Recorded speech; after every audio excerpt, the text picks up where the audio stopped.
So yesterday, interesting yesterday, all the things that went through my head in regard to my reflection yesterday morning. So I believe that the more people that gather together, the less everyone is themselves. It could just be me, but I think that goes for most people. I do know it goes for me. So over maybe the last year, maybe 2 years, I've been trying to figure out ways for that not to happen for me. And so I've been thinking again, like over the last couple of years, I'm exhausted after I'm together in a group. And before I get together in a group, I get all tense,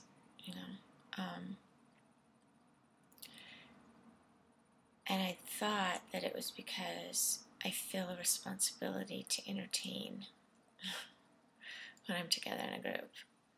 I think because I don't like people being stressed. And so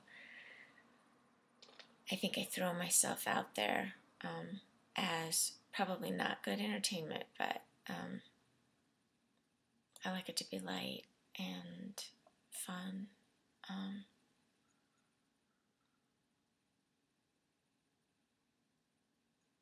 I don't know. Anyway, I think that's what I've been thinking about, why I'm so exhausted and why I don't really dread it, but it stresses me out prepping for it. Because I do feel like I'm going into a space where I'm not myself and I need to be better than myself. And not only that, I feel responsible for when I leave, everyone's really happy.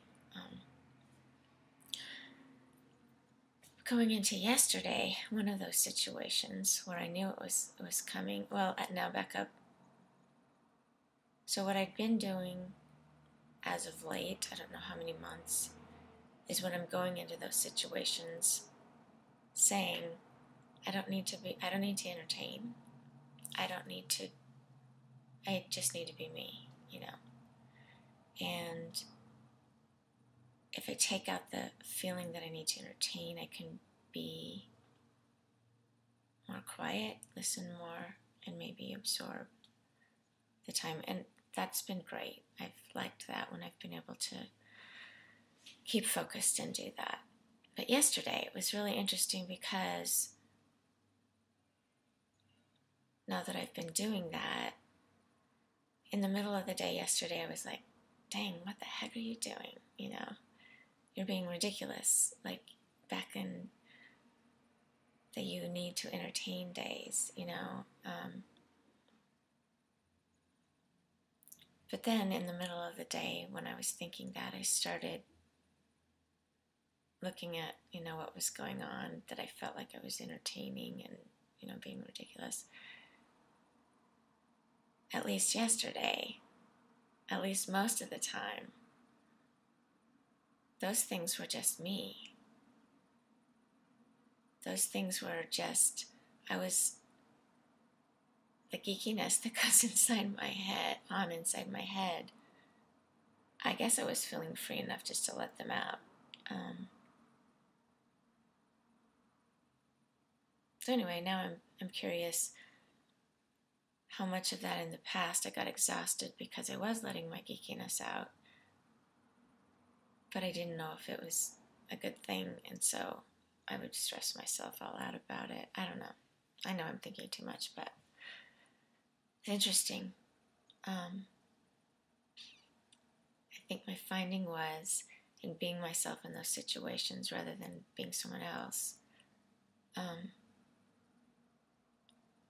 I'm just an odd sort. Things really do geek me out and excite me, and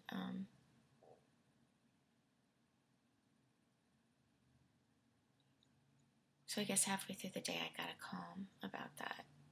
So at first I was like, dang, what are you...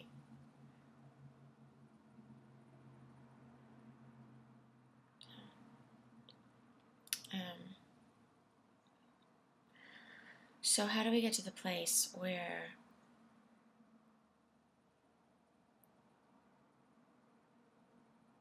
we can be in the moment all the time, I guess, without totally exhausting ourselves? So we feel like it's safe enough everywhere we go to be ourselves, and that that's okay. And okay, just a little blurb about the TED presentation again, and Mary Catherine Bateson, don't prep for it, be in the vulnerability of context, and all the prepping that we did. Again, it's like, you know, the only kids speaking, and they wanted to make sure they all felt like what they had to share was bigger than the moment, the TED and the presentation, but they wanted to make sure, you know, they were ready. And it wasn't just them, it was a lot of glitches. Excellent TED crew, and, you know, the first one, so learned a lot from it.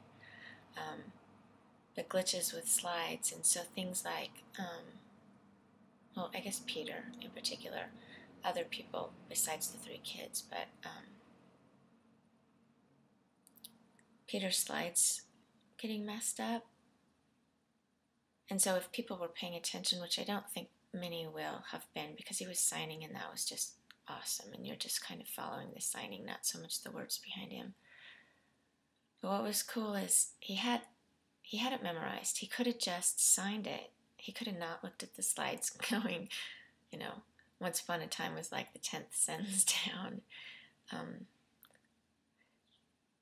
But because he cared about the deaf community, thinking he was legit and believing that he wasn't mocking them or faking to be whatever, he was very concerned about their perception of him signing. So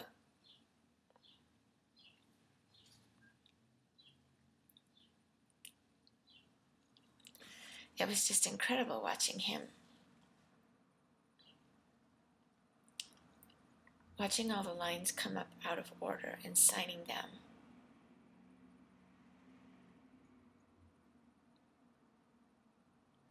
No one in the audience would know if he was signing the words that came up, you know. But a deaf person would know if the words were all random and he was just signing something else. So that was really cool.